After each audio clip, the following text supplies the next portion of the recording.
Hola a todos, katawhan sa Dios sa Archdiocese sa Osamis. Sa ngalan sa atong halangdon nga Arsobispo, Archbishop Martin Sarmiento Khumuwadidi, ug sa kahugpungan sa tibuok kaparian dinhi sa lokal nga simbahan sa Osamis. Kininausab si Reverend Father Eman Pujutan ang maghatod kaninyo sa mga pagpamalandong bahin sa Ebanghelyo karong adlaw. Mga igsoon ko ni Kristo adlaw karon nga Sabado, Agosto 8, 2026 ug first Saturday of the month, second Saturday of the month karon nga adlaw. O karong adlaw usab ato sa gihandom ang kapistahan or memorial ni Santo Domingo de Guzman. Siya usa ka Espanyol nga pari, dayon siya usab ang founder sa OP or sa Order of Preachers or mas naila nga mga Dominicans. Busa sa itong mga igsoon nga mga Dominicans sa tibuok pamilya sa Dominicans, happy fiesta sa inyo ang founder karong adlaw. Usa ka balaan kayo nga pare si Santo Domingo de Guzman, usa ka maayong panig-ingnan alang kanatong tanan nga magpuyo sa kinabuhi nga balaan bisag unsa man ang ato ang kahimtang o sitwasyon diha sa ato ang kinabuhi. Ako di usab nga pagtimbaya sa pamilya Uzaraga dinhi sa Bonifacio, labi na kag Dr. Tim ug sa iyang asawa nga si Doktora Alma Uzaraga ug sa tibuok pamilya sa Klinika Uzaraga Doctors Hospital. Tungod kay every first Friday manggod, naagid na sila santos nga misa nga sa may alas 8 sa buntag ipahigayon dito sa hospital. And then after sa misa, maghimo man og pagpakalawat, no? Mga lawat, pakalawaton ang mga masakiton nga na-confine diya sa hospital. And then at the same time, after sa kalawat, himuon man ang pagdihog sa mga masakiton. Unya, human po ni ana, no? Maghatag po na sila og snacks sa tanan diya sa hospital, no? Gikan sa Klinika Uzaraga Doctors Hospital. Gikan nila Dr. Tim and then Dr. Alma Uzaraga. Busa, may adlaw pagtimbaya nako sa pamilya Uzaraga. Ako di usab nga kanibitaw kaning pagtimbaya, no, and then in a way also of kanang pagsuporta sa mga 68 ka mga estudyante nga gikan sa tuang tulunghaan, no, ang St. Vincent High School. Tungod kay karong adlaw muadto man sila sa Liloan, no, sa Bonifacio National High School nga nahimutang sa Barangay Liloan diri sa lungsod sa Bonifacio aron sa pagpahigayon sa contest sa journalism. So, ang ato ang eskwelahan ana kitay 68 ka mga students, apil na usab sa mga teachers nga moadto karong adlaw sa Bonifacio National High School sa Liloan aron paghimo sa competition, pag-apil sa competition sa journalism.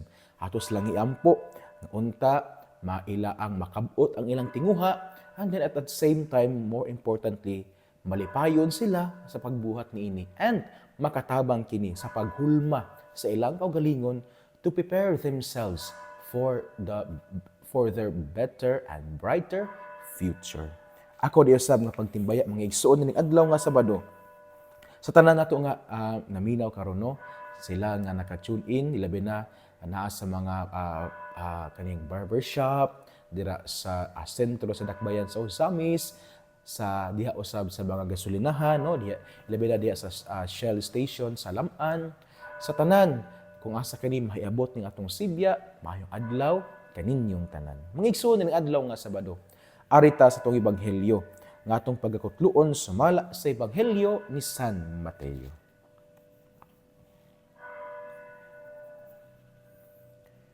Sa pagbalik nila ngadto sa katawhan, may miduol kang Hesus, miluhod sa iyang atubangan ug miingon, "Sir, kaluy iintawon ang akong anak." Patulon siya og nagantos pag-ayo, ug tungod niini makadaghan na siyang mahulog sa kalayo ug sa tubig. Gidala ko na siya ngadto sa imong mga tinun-an, apan wala sila makaayo kaniya. Si Jesus mitubag, "Pagkawalay, pagtuo ug pagkasayop ninyo, magsige na ba lang akog uban-uban kaninyo? Magpunay na lang akog pailog ninyo?" dad-ang ngari ang bata. Ug gimanduan ni Jesus ang yawa ug migula kinigikan sa bata ug naayo diha ang bata. Unya miduol kang Jesus ang mga tinun-an ug nangutana, nganong wala man kami makapagula sa yawa? Si Jesus mitubag, tungod kay wala kamoy igong pagtuo. Hinumdumi kini, kung kamo may pagtuo nga sama gidak-on sa usa ka liso sa mustasa, makamando kamo niining bungtura, balhin digto, ug mobalhin kini, makabuhat kamo bisan unsa. Igsuon ang ebanghelyo sa Ginoo. Daygon ikaw o Kristo. Mga igsoon na ning adlaw nga Sabado, Agosto 8, 2026, kapistahan ni Santo Domingo de Guzman. Ang atong ebanghelyo di ay ato nga gikutlo sumala sa ebanghelyo ni San Mateo, kapitulo 17, unya tudling 14 hangtod sa 20. Diin nagsulti kini kanato nga giayon ni Jesus ang usa ka anak sa usa ka tawo tungod kay anay gibati no patulon unya kapila nahulog sa kalayo ug sa tubig nga wala kaninayo sa mga tinun-an. Unya ang bata diay is giyawaan. Kay gi-mention din sa ebanghelyo nga sa dihang gidala na ang bata ngadto kang Hesus, gimanduan man ni Hesus ang yawa nga mugula ug diha naayo ang bata. Ug naay gamay nga pangutana ang mga tinun-an nganong mga wala sila nakabuhat niini. And then Jesus told them that wala sila nakabuhat tungod kay gamay raman o huyang ang ilaang pagtuo. Apan mga igsuon, sa ato ang pamalandong karon sa atong ebanghelyo arita sa mga pipila ka mga punto. Una, kani bang giingon dinhi nga ingon diri ang katubitong papa sa bata no? Mingingon diri nga or ang ginikanan baka sa bata miingon nga kanang sir kaluyi ang akong anak, ayuha siya niya. Ako na siyang gidala sa imo ang mga tinun-an, apan wala sila makaayo kaniya. Ang ginikanan sa bata, no, nangita gayud og pamaagi aron nga maayo ang bata, ang ilang anak. So ilang gidala ngadto sa mga tinun-an, pero wala kini natabangan sa mga tinun-an. Og didto na ginila gidala kang Hesus. Kini nagtudlo kanato mga igsuon nga sa atong kinabuhi na ay mga sitwasyon nga murag imposible nga mahitabo. Na ay mga problema nga murag imposible nga naay solusyon. Na ay mga damgo, mga gusto natong kabuton nga murag imposible natong maangkon. But all of these, bring them to Jesus. Let us bring the impossible situations to Jesus.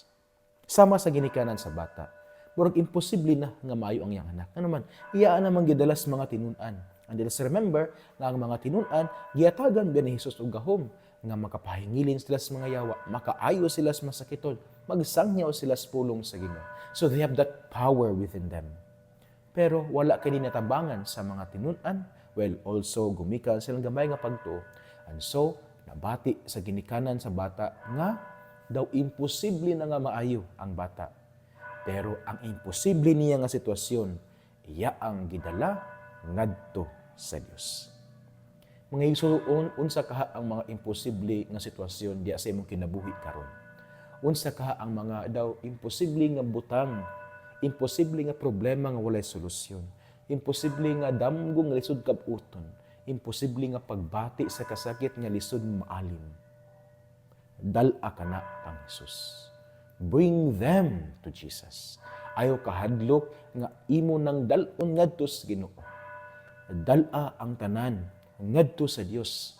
Tungod kay ang Dios maluoy kanato o kining mga imposible nga sitwasyon nga atong dalon ngadto sa Ginoo, mahatagan kini og solusyon og tubag kung subay usab kini sa balaan nga kabubuton sa atong Ginoo. So di ta malimot ha, mga atong dalon ngadto sa atong isurrender, no, atong iintrigo sa Ginoo ang atoang mga daw imposible nga mga problema, imposible nga mga kanabitawong sitwasyon, imposible nga mga pagbati, imposible nga damgo, imposible nga kasakit nga murag wa nay kadtong dili na matambalan. bring them, surrender them to Jesus. Tungod kay kung atong isurrender tanan sa Ginoo, then kita man makabati sa gawas nun nga kinabuhi o mahatagan kita niya sa ato ang gipangayo gikan kaniya. Ikaduha nga punto mga igsoon nga ato ang ebanghelyo karon.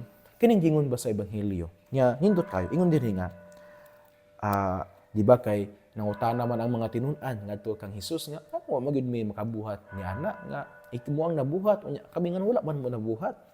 Ug diyan mitubag sa Hesus nga tungod kay jutay ra ang inyong pagtuo. Hinumdumi kini kung kamo may pagtuo nga sama gidakon sa usa ka liso sa mostasa makamando kamo niining bugtura balhin digto og mobalhin kini. Gipahimduman ang mga tinun-an sa Ginoo nga ang pagtuo dili kinahanglan nga dako. Kinahanglan nga kini tinuod sama sa liso sa mostasa. And then Jesus mentioned ang liso sa mostasa. Matud pa ang liso sa mostasa usa sa mga pinakagamay nga liso o ang pinakagamay nga liso. Pero kung kini matanom, mamunga kini og daghan. Kini mga igsuon nagtudlo kanato nga let us not underestimate small beginnings. Di ta mo ingon nga di gina siya mo lambo kay ang yang negosyo gamay pa kaayo. Gamay kayo ang yang negosyo. Nagtinda siya og street foods di gina mo lambo. Di gina siya mo lambo tungod kay gamay kayo ang yang karinderya. Gamay pa siya gamay ra siya og kanang customer. Di gina siya mo lambo tungod kay gamay ra kayo og pangandoy sa kinabuhi. Let us not underestimate small beginnings. Please remember that a thousand steps begin with or 1,000 miles of travel begins with a single step. So, magsugod kita diha sa gamay. Ato kining palambuon hangtod nga kini mulabong mamunga og daghan sama sa liso sa mostasa gamay kayo apan kung itanom mamunga kini og daghan. And so let us also not be afraid of small beginnings no. Sa atong kagalingon usab mismo nga sa dagko nato nga mga damgo atong sugdan sa hinay-hinay sa gagmay nga mga paagi. Kay kung ato kining buhaton then panalanginan man kita sa Ginoo. Sama diri sa ebanghelyo, Jesus did not ask them to have a bigger faith. He only asked them to have real faith.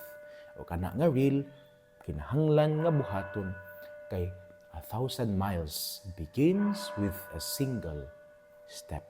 So atong likayan mga igsuon ha, kay kanabitang pagbati natong abi kay gamay inya mura bitaw dili nata mutuo nga mulambo abi kay kaning gamay niya dili nato buhaton kay sometimes sa atong kinabuhi gusto magudta nga diretso dayon sa dagko which is dili man sa maayo wala may shortcut sa kinabuhi nagani say proseso and part of the process of life is to begin in small ways. Mga igsuon, duha ka puntos akong gipaambit karon. Una, nga all our impossible situations in life, let us surrender them to God. Kaduha, let us not underestimate small beginnings. Kay ang dako kaayo nga tanom pwedeng magsugod gamay di sa gamay nga liso sa mostasa. Mga igsoon ang mayang balita nga maong pulong ni Jesus hangay gid atong paminawon pamalandungan ug paningkamutan nga puy-an diya sa atong kinabuhi. Kay bulahan kayo ang tawo nga naningkamot nga magpuyo sa mga pulong ni Jesus. Sama siya sa usa ka kahoy nga gitanom daplin sa sapa kan sang dahon dili gayud malaya. Tiempo sa ting bunga siya mohatag ug mamaayo ug daghang mga bunga. Amen. Daghang salamat sa inyong pagpaminaw. Daghang salamat sa panahon nga inyong gigahin aran halang sa pagpamalandong unya sa pag-apply usab no sa atong napamalandungan nining ebanghelyo karong adlaw. Mga igsuon uban sa pangiliya sa tong mahal nga inahan nga gisangpit natong mga misnon nga beren sa kuta. Ang Dios unta magapanalangin kaninyo kanunay sa ngalan sa Amahan ug sa Anak ug sa Espiritu Santo. Amen. Mayong adlaw, mag-amping ug ki Dios siempre bendiga.